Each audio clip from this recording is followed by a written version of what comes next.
What is up, my ninjas? I'm Strident, and welcome to another video. Today we're going to talk about the Santolouco style Best Action TMNT. But first, I just want to talk about all the cool shit that I found over the course of this year so far. And this is just a chunk of it.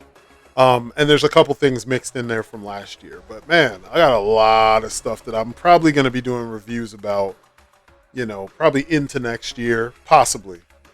This guy, I've been waiting for him for a long time, so I'm definitely going to talk about him.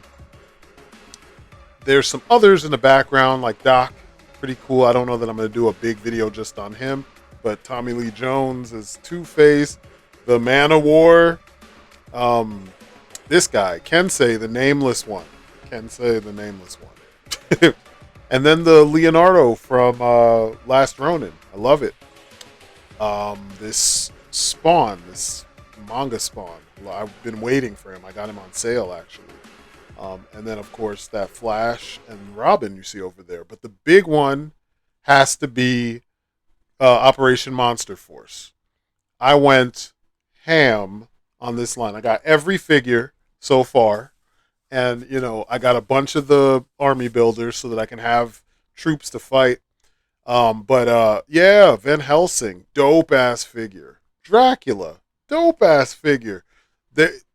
Just looking at all these figures, the way they were made and the style behind them and just the way they feel, so much thought and passion went into these guys that, they easily will capture your imagination, if you give them a chance, if this is your sort of thing. But we aren't here to talk about them. We are here to talk about the Best Action TMNT figures from what are they called? Loyal Subjects. And these are the IDW style ones from a few years back, done by Mateus Santolouco.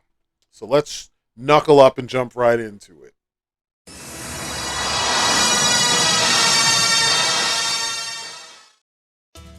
These sculpts are some extremely unique sculpts. It's kind of weird because, the Loyal Subjects aren't a huge company, but they managed to create figures that are all unique sculpts. There's not a whole bunch of reuse. And I mean, so far, the ones that I did pick up, Jenica and there's a couple like Foot Elites that are out, and Metalhead. I didn't get them. But you can see that they're all unique, and the turtles are a really good indicator of this. But I'm going to start off with Shredder. I really like this figure, so much so I did that custom scarf for him. But you can see that he's got the elements that you know and expect from the Shredder design. But because Santolouco is a genius, he pushed it. And, the colors are a little bit different. And the ninja feel is there. You know what I mean? He feels more ninja-like than any of the other versions of Shredder that we've had in the past. And that just makes him more fun to play with. The Rat King, though, for some reason, this creepy guy, sometimes creepy-ass figures are the best, and they're the ones that catch your attention. He's just so creepy, it works. And I love the look. I love the lankiness of him, and just everything works. I know this version is somewhat of a trickster god, and I just dig it. I dig everything about this guy. I had too much fun posing him and doing stuff for this video. It's just such a fun fucking figure. Like, such a fun fucking figure. Like, come on, guys. Look at this guy.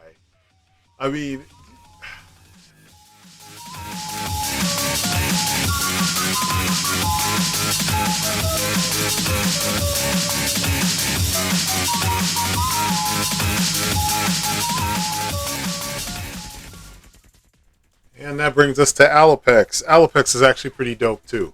She's not perfect.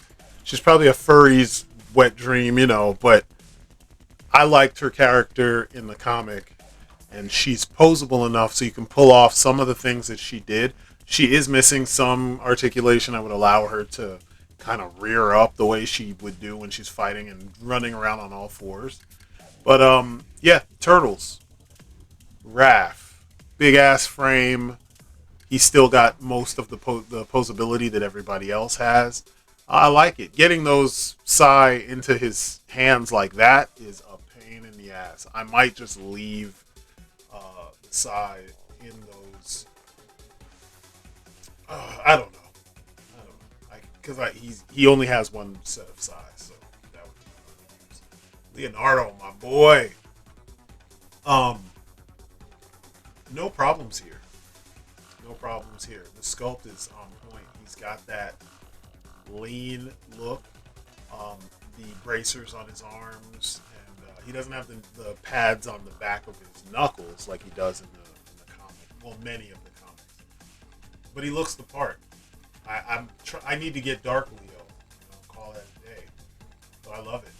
Donatello. Now this guy, they did a lot of extra work to make this figure authentic, because there's some very specific things that happen to, well, one major thing that happens to this version of Donatello, and he survived it. And as a result, he has that beautiful shell. I was really impressed with how they pulled this off. I mean, it looks really fucking good. I mean, look at the shell. It's all like metallic and shit because it comes off of a metal head.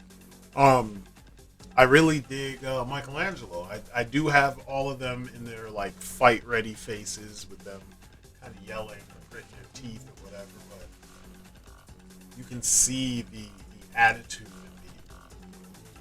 the detail in the sculpt, even the texture when it comes to their skin tones and everything, and their chest and everything. Even though they're lacking in paint, they make up for it in sculpt.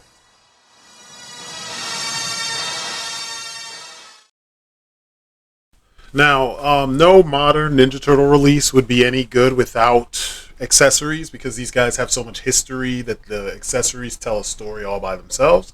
And Best Action or Loyal Subjects did a great job adhering to that.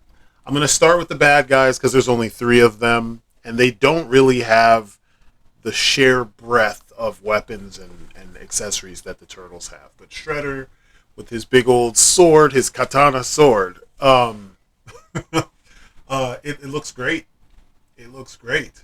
I showed you I made him a posable scarf. The scarf looks really good. It came out really well. It's the first or second time I ever did this, so I'm impressed with how it came out. The commas that he came with are really nice. I also made a cape for mine. You see it in the beginning of the first shot of this part of the review. But he just works with these weapons. It adds to that ninja feel that I was talking about. He does come with a unmasked head. I didn't use that. I think everybody comes with an extra head, at least one. And the Rat King. He comes with just a few things, some extra hands, and the extra hands are really expressive. He's got 2 that work for his, just emoting, and then of course there's his wonderful pipe, and then he also has a little rat. Last but not least, we have Alopex. She comes with an extra head, 2 sets of hands, and 2 commas, and that's it. Very simple. Then it brings us to the Turtles. Look at all the shit these guys come with. Extra weapons, like secondary weapons. They're standard weapons. Some have shuriken. They all have 3 sets of hands in total, which would include what's on their body when you take them out of the package. And they all have an extra head. Raph even has an extra belt, so you can put the shuriken on it. But this brings me to my first set of problems, issues, and nitpicks. So, I always try to take a very fair and balanced approach to looking at things. But I did mention this when I was talking about these turtles in my most fun and most unfun of last year versus those turtles up there. the Lawson style ones from NECA. These are the accessories that they all come with. Nice, a couple hands, the extra headbands. Some come with pairs of weapons, So I want to say, like, Don has one bow, but Mikey has 2 sets of nunchucks. I have the other one in his belt. You can't see it there. Raph, shuriken, extra headband, but only one extra. I'm sorry, that's Leo with that. And then look at what the Santolouco guys come with. Somehow this smaller company was able to show up afterwards and not only give us 4 unique sculpts. Think about that. But they also were able to give us all these accessories. And I point this out because I think they were $20 a piece. So I remember spending about $84 altogether for all 4 turtles. And I have all these weapons. The bottom are the best action, loyal subject stuff. Top are NECA. Now remember, NECA has made several versions of the turtles. And there are other versions of the turtles, like the Toon Turtles. They all come with more stuff than this. Like, several versions of them come with more stuff than that. The Movie Star Turtles, they come with more stuff than that. Both the standard release and the Secret of the Ooze release. Even the Turtles 3 figures come with more gear than this. Than the Lawson Turtles. Like, there's something off with that release, and that release was $150. Like, I had almost instant buyer's remorse when I got home. I was like, I opened it up, and I'm just like, this doesn't feel like $150 worth. The figures themselves are too samey. It's the Turtles, so they're supposed to be very similar. But they didn't do enough to differentiate them. And then you didn't hardly make them come with any, gear. And then you had the nerve to make several releases that are connected to this comic that are singular figures priced at $34, and the box is full of gear, full of weapons, full of extra pieces. And it's like, why didn't you do that for the $100 plus set? That's very short-sighted of NECA, or they caught on to the fact that they have a fan base, myself included, that will jump at the opportunity to buy TMNT stuff, and they took advantage, because that was not a $150 purchase, and I still feel bad about it. I'm contemplating if I should sell them or if I should just keep them up in my setup, so I have representation of one of the early looks of the Turtles. But there's almost no contest, and props to Loyal Subjects for being able to give us that much more than what the known champ would give us. Now I know some of you would be like, Strident, why are you being so hard on them? Why are you guys allow this kind of thing to keep on happening, because when you're in the position where you get to review these things and let them know how you feel, you don't go hard enough.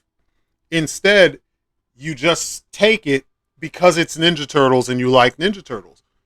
Believe you me, you will get more Ninja Turtles because they're popular. It's the same with Batman. It's the same with Iron Man and all those other characters. You will get more. But if you don't say anything when you are skimped, but the price tag goes up, you will continue to get this kind of thing. If you look historically, so far, we have umpteen examples. Hasbro putting toe hinges on newer Marvel Legends as if the line didn't start back in the early 2000s with toe hinges. You had finger articulation. There's that Spider-Man 2 figure. That's easily the best Spider-Man figure ever made, and that's domestic and abroad. But you guys have forgotten that thing existed, so you keep giving Mafex all the props. Like, you have to pay attention, and you have to speak up when these things rear their ugly heads, because it's going to keep happening until we are consistent as fans, as the people who this stuff is made for. It's going to keep on happening until we bolt down our response. Sure, everybody won't, speak up, but as long as the majority of us do, a big enough chunk of us do, that change will happen and we'll stop getting this shit. Again, I have to give props to our uh, uh, designers coming out of China. Japan, we have it a little bit there too. There are some things, especially when it comes to like Gundam and various model kits and things like that, where they give you way more for the money. If you compare your Gundam, a Gundam kit, how many sprues you get, how much color is in each of the different sprues, how many stickers, all that stuff compared to what you get in like a Warhammer kit for, one or maybe three tiny little miniatures, or even the slightly larger ones. You just don't get the sheer breadth of quality and the sheer breadth of ingenuity and what's the word I'm looking for? Just them turning the dial, But you do get it in some cases. And right now, China is leading the way with that when it comes to toys. Every single release is something different, and we need more of this, Japan, I'm seeing some of the companies catch on, Amazing Yamaguchi is starting to put out some of their best entries ever. It's because we spoke up when we were getting the ones that weren't that great. They always were good, but if you remember, I reviewed my Leviathan and I was like, I can't stand him up straight. Or my Gurren Lagann, with the flight pack. I was like, he just can't stand up straight. He's just sashaying and shantaing all over the fucking place. I want to also be able to stand him up vanilla, and then I can do the extreme, because if everything is extreme, nothing is extreme. That's how this works. Extreme is only extreme when put up against vanilla. But anyway, I'm just pointing out that we have to do better. You have to say something when you come across this stuff to make it where the companies understand that they cannot pull the wool over our eyes. I mean, I've been collecting now for what? Close to 30 years. And I'm just watching it get worse and worse and worse and worse. We're getting some of the best figures we've ever had in today's world, but some of them are amazing figures that don't come with many accessories. And then some of them, you're seeing them knock it out of the park like NECA, but then occasionally they dip one in there as if they can't afford to just consistently give you the same level of quality in figure, paint, and accessories. It's bullshit. So make sure you say something. Pay attention. Don't just give out your money without thinking. Or you could just keep giving them your money, do what you want to do. But anyway, back to our regularly scheduled review. The accessories, we're going to continue talking about them. You can see I did customized headbands. The normal ones are very hard, and they're made of a brittle kind of plastic. They're very pointy, too, so be careful. I chose to use kind of like softer material. I'm going to replace Mikey's because it's frizzy. I might just chop off those little ends, but, it's more like t-shirt material, like Lycra. But these are better. These move better, and they give you more room to play. They did a really good job with what you do have. And then, of course, you have all of the extra weapons. I went ham on the extra, playing around with the extra weapons and such because, it's just fun. I did replace Mikey's nunchucks, so the ones I'm using just for this are the stock ones, but you'll see them in the little pockets in the back of his belt. He comes with two extra... Well, those are the standard ones, and then he comes with two that have commas on the end. I love how disapproving Saber looks in the background. But what I like about these is that they have a little bit of give to them, so you can get him in these action shots that look like he's using the nunchucks. And now I switched to the ones with the comma. They have the chain on them. They're fun. They're fun. I prefer a real chain, kind of like what you got with one of the Super 7 ones. I actually switched mine out with the, I think the company was called Zebek, if I remember correctly, that did some Tekken figures years back. The ones he has in his belt are from Martial Law. I had like 4 of those figures, man. They were kind of nice. They were like statues with a little bit of articulation. And then I switched the head back to the non-crazy head. Strangely enough, Mikey doesn't have a straight-faced head. He only has the gritting head. But anyway, Donatello, awesome, gritty, gritting. I shouldn't say gritty. He's gritting his teeth, but he has the cool ecto goggles, and then he has his cool power glove, and I love it. It just adds to who he is as a character. You know that he would totally decimate some ninja with a fucking power glove that shoots either sonic waves or lasers. I was gonna do lasers, but I just was like, you know what? You get the picture. Let me keep it simple. Raph is cool Raph's gear is cool because another thing that you've seen in this run is all of them train with more than one weapon, and at different points you see them using all those weapons. So with Raph, you see him with his size, and I love that they have the red wrappings on the handle. But then he also has shuriken and then a bandolier that you can put the shuriken in. Leo also has those, but he doesn't have the bandolier. And then he has his tonfa, and these tonfa are pretty nice. It's funny that they made him use the tonfa and not Mikey, because Mikey traditionally is given the tonfa, but I do think it makes sense that they made Raphael use that instead. And last but not least, there's my boy Leonardo. Leo, I showed you, he came with 2 extra small swords. I currently customized his blades. The ones he came with are too fragile. That's one of the downsides. He also comes with extra katanas. Extra shurikens. And they're different from Raph's. And then he has these wind effects. And you saw them in the picture. I figured here I'm just going to show you them in action. I love how everything came out. This almost could also double as the articulation. I'll still do an articulation section.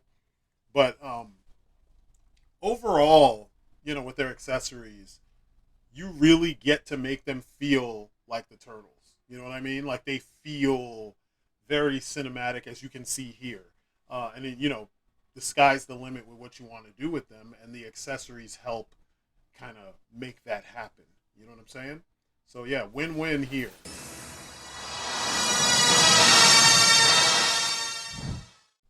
So the articulation, I'm not going to lie, that's where I have a bunch of problems, issues, and nitpicks. So I'm going to get those out of the way first, and then we'll go into the articulation proper. So as you saw with the accessory section, you can pose them in so many poses. You can fake things. You can kind of get things working, but they fall short when it comes to range of motion and how the articulation is cut into the figure. Things like Shredder having a nearly a knock knee. You know what I mean? His knees kind of point inward. So when he's standing in like with his legs apart, like ninjas often do, martial artists often do, it doesn't look natural like you see here. My legs do what they're supposed to do. Shredder's, not so much. You can fake it, but his feet, you can't twist them at the ankle, so he just looks like he's got flat feet and they stick out to him. Not to say that he's still not one of the dopest figures, but that's something that he falls short. And then their feet, you can never get them perfectly flat with the wide stances. Alopex has it the least bad of the bunch. As you can see, I can kind of get her in a wide-legged stance and she's fine. This isn't the way it should be for ninjas, so I don't give them props for that. Now, it's not to take away from them overall, but don't forget, like I said, everybody has this issue. The Turtles have it, with Raph and I want to say Mike having it the worst. You will need to kind of cut. Actually, Donatello has it pretty bad too. You're going to need to cut into the lower foot to give them more range of motion. The shoulders, the bicep swivel is just cut straight into the arm. That's not how it's supposed to be. It looks really bad. And I think for her, you can see it's 2 different types of paint. One is the paint, and then there's the plastic. And before you attack me, before you say Strident, why are you being so nitpicky? Either you do it right or you don't do it at all. As you can see, this is a Figma body. I don't have a bicep swivel. But when you do it, you have to cut it where the bicep and the tricep would connect to the shoulder muscles. It's very easy to do. Just about every figure you've ever had has done it the way that I'm showing you here. And this is across several different lines. So get off me. Back to the actual rest of the review. So, articulation is kind of a mess because, like I said, well, I shouldn't say it's a mess, but it's got issues. There are parts like the arms technically can go all the way out lateral like this, but it's a very stiff joint up in here. There's a butterfly joint, as you can see, along with the rotation. The butterfly joint doesn't really go that far. It's actually kind of good going forward, but as you can see, if you press on here too much, you run the risk of breaking. You see how I showed you earlier that cut right there? You run the risk of breaking that. So you want to be careful. You want to use your thumb and push on the actual shoulder itself. But the what is that called again? Butterfly joint. Jesus. Doesn't necessarily want to go all the way back because of the shell. The shell kind of gets in the way of that. I don't know if you can see that right there. But it's kind of annoying, but you know, the turtles don't really need to do that much that way. And also you could always fake it, you know? So if they're falling from something and you want them to be flying, you can. And then, you know, call it a day. So anyway, the head is, you know, can move in all directions. It can look up a decent amount. It can look down a decent amount. Side to side, as you saw with Mikey. And I'm using Leo because they all have the same points of articulation. They just vary in how far each point can go. There is a swivel at the wrist. It can do the in and out. You see this joint? It can go in and out. It's not a ball joint, so once you get it in there, it can't go up and down. It can just go in and out. But there's not very much room cut in here to allow for the hand to move in and out like it's supposed to. So that sucks. Double jointed elbows that give you the full shebang, which is dope. So if somebody is kicking at Leo, he could, you know, or Raph or whoever you're playing with, they can block it like a pro, you know. We'll just take that block, like whoosh, whoosh, whoosh. No problem. So they're pretty posable up in the arm section. Oh wow, I didn't even realize that. So when I was pulling the arm up and pushing it down, I pulled the socket out a little. It popped right back in though, and it's fine. So beware, that happens. You know, arms can go straight up, so if you need them to jump up and say they're playing basketball or something, and you want to pose them, you can do that. They actually look good. Fade away. Or if you're aiming for a kick, they can kick. Now this is where I'm a little disappointed because they're Ninja Turtles and they should be able to kick higher. This is as high as you're going to get going forward. But if you kick the traditional way to the side, this is how high they can kick. Looks good, right? For Leo, it sucks because if you watch the original Ninja Turtles films, I think Larry Lamb was one of Leo's stunt doubles, and he was doing all the crazy one-legged kicks, fighting almost entirely on one leg, so getting Leo in those kinds of stances is going to be weird. Now, there is a thigh swivel, and the thigh swivel is similar to the bicep swivel. They just cut the joint into the thigh. They didn't find a way to get the thigh to go into it, but I've noticed on a lot of figures, that's pretty much how they do it. It's only the high-end figures, like the SH Figuarts And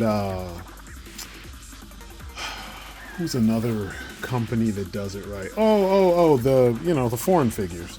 A lot of them do it where the joint goes in, or it'll be anatomically correct, and it'll be hidden inside the like here.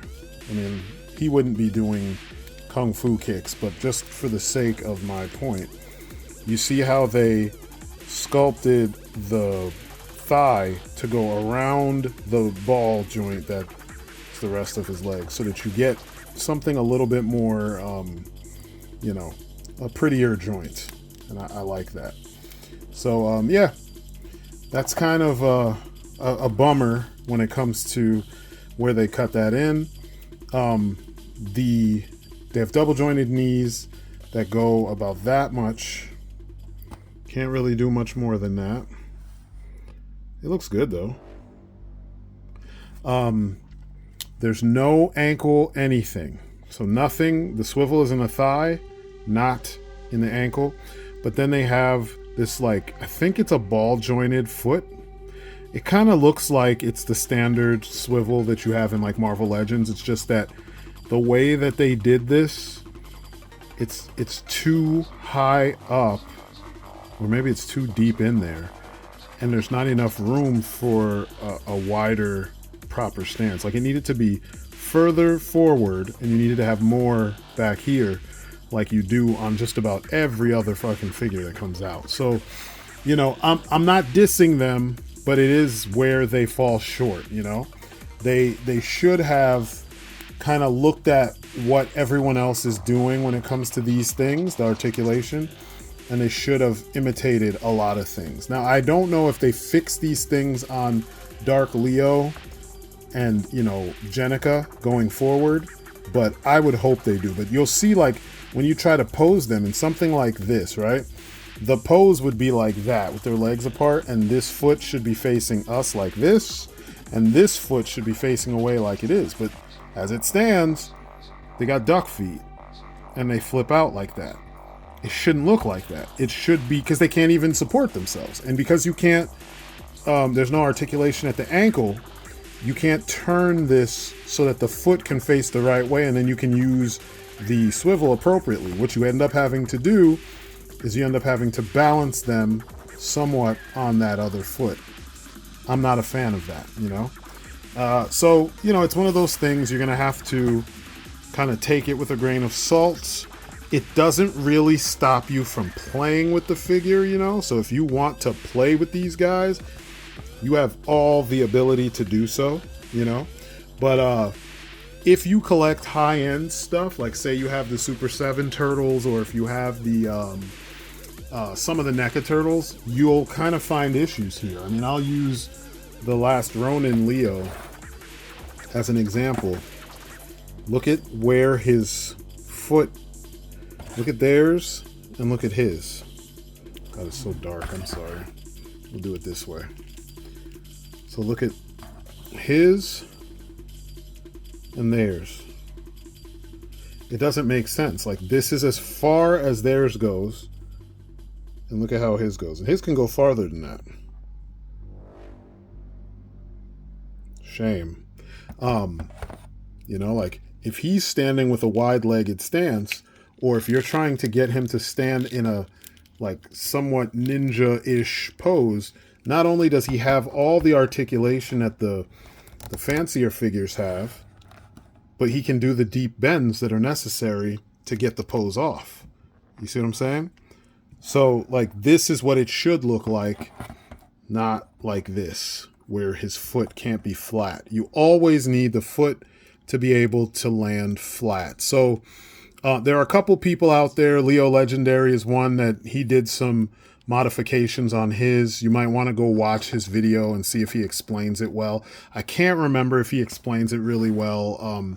I do remember him showing off how he mods his figures, and sometimes I learn things from how he does it, because dude is just kind of fearless when it comes to wrecking a figure. He'll take them apart and cut up and chop up shit, but the end result is you get a very poseable figure, but he's doing it for the sake of animation, not so much for the sake of you know, keeping the figure looking nice and whatnot. You know what I'm saying?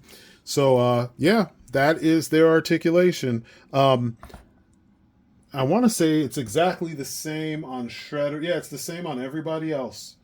So every figure in the line has this articulation scheme. So there's no need for me to go through and show you everybody else. And yeah, we're going to move on to the comparisons.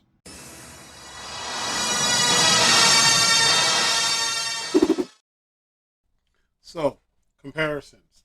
I figured we'll start off comparing them to the rest of the figures that in the line that I picked up. Um, you've already seen them earlier, but you can see them again. Shredder and Rat King are the tallest, with Donatello coming in third, and then, they all fall how they should fall. What I really love, and I'm going to say it again, is individual body types. There's no reuse going on, except for maybe feet. Everything else is the same. Here they are with some NECA and some Rage toys and some Super 7. With Super 7 being the biggest because they just do their own thing. Here is a NECA Karai as Shredder.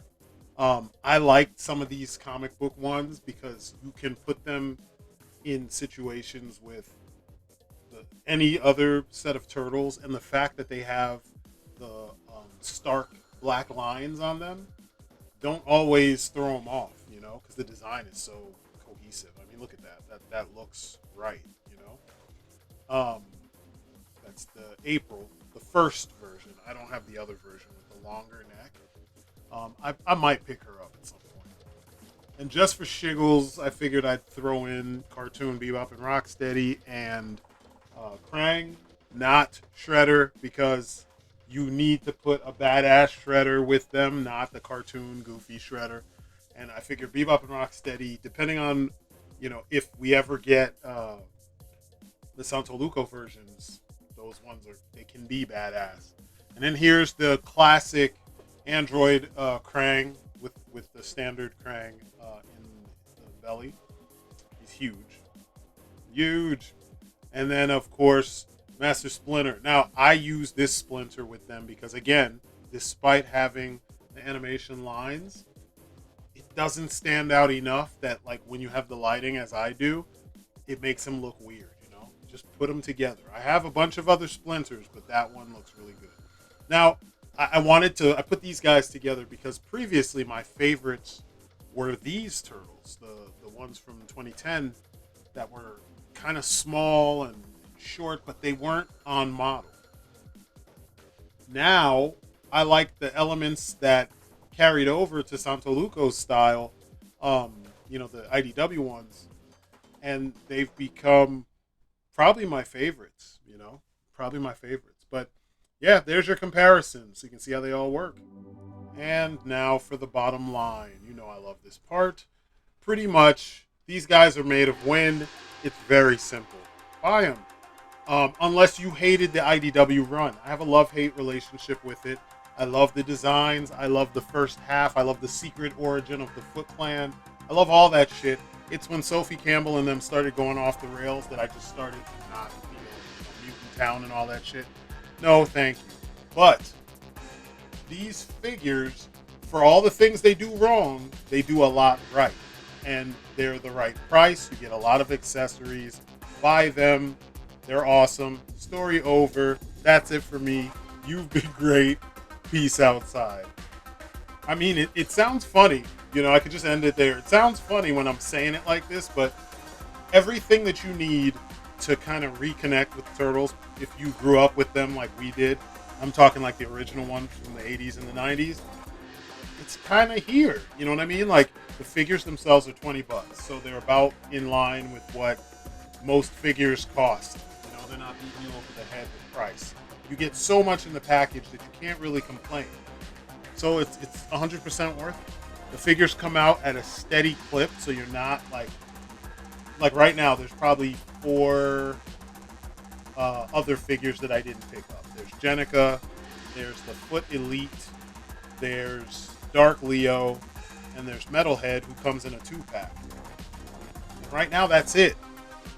Other lines, they they kind of churn out so much shit so fast that you don't really have an opportunity to like pick up a couple of them and then move on to the next thing. Um, Much like Super 7, how when they first came out, the prices were kind of stupid and then they slowed down. And now because they slowed down, you have the opportunity to build your collection. These guys, the prices never got stupid, but they come out at such a decent speed, which is fairly slow compared to most of the lines that come out today, where they just inundate you with figure after figure after figure, and then you have to watch the secondary market just bend you over and give you the ashy King Kong dong all day long, and you don't even swing that way. It sucks, It's fucking anal rampage by force, and you didn't sign up for this. So, when they give you a time to catch up and they give you a decent amount of figures all at once, and they're like the important characters first, and then they go into the weeds with all the other shit.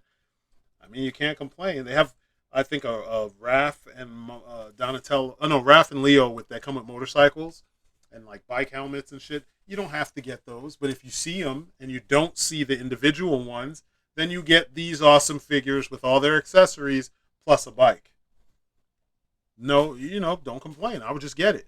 Donatello comes with Metalhead. So if you don't see the single pack, get that. They're giving you options. And then there's many 4-packs. They've done a bunch of them. They've done the Undead Turtles that Shredder fights in Hell. They've done the Shredder in Hell version of Shredder, which is actually in some ways the better one to get because his alternate head is not screaming. It's just a standard straight face. You just have a lot of options.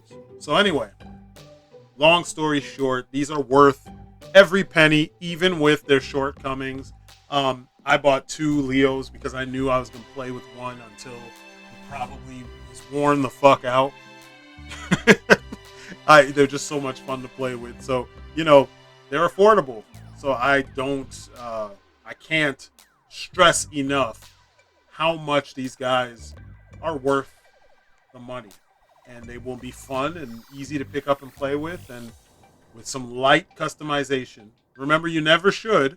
You shouldn't have to, but if you choose to, it will enhance these figures. You don't have to in order to enjoy them.